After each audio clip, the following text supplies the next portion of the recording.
January 13th, 1982, Washington, D.C.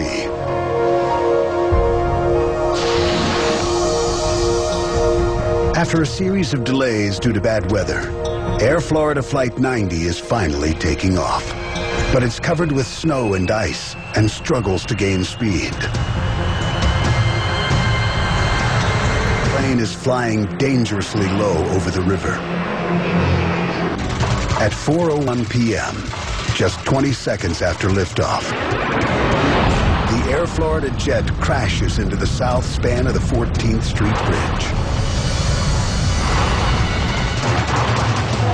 The rooftops of some vehicles are sheared off by the plane's landing gear.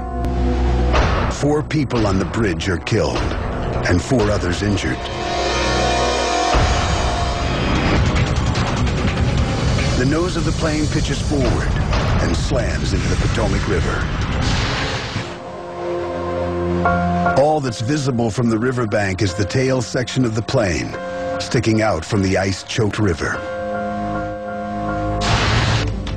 Commuters who had been stuck in traffic make their way to the river's edge and see that there are a few survivors in the water.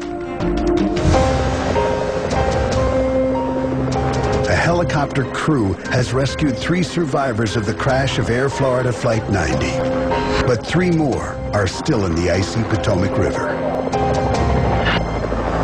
One of the survivors, Priscilla Tirado, is groping on the ice, crying out for help. The chopper crew drops a life ring, but she appears to be going into shock, blinded by jet fuel. She struggles to grab hold of the buoy.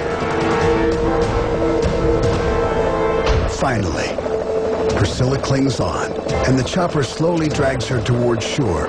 Her head is barely above the water, and moments later, her arm slips through the life ring. Civilian Lenny Skutnik is watching from the riverbank.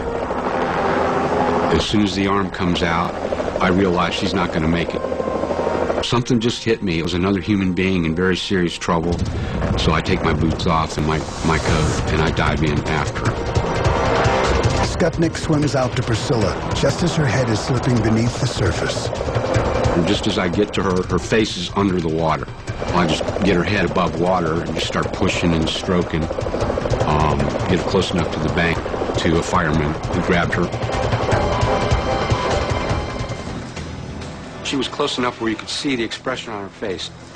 And her eyes just looked wild, and she looked like she was going into shock then. It was just too much to take.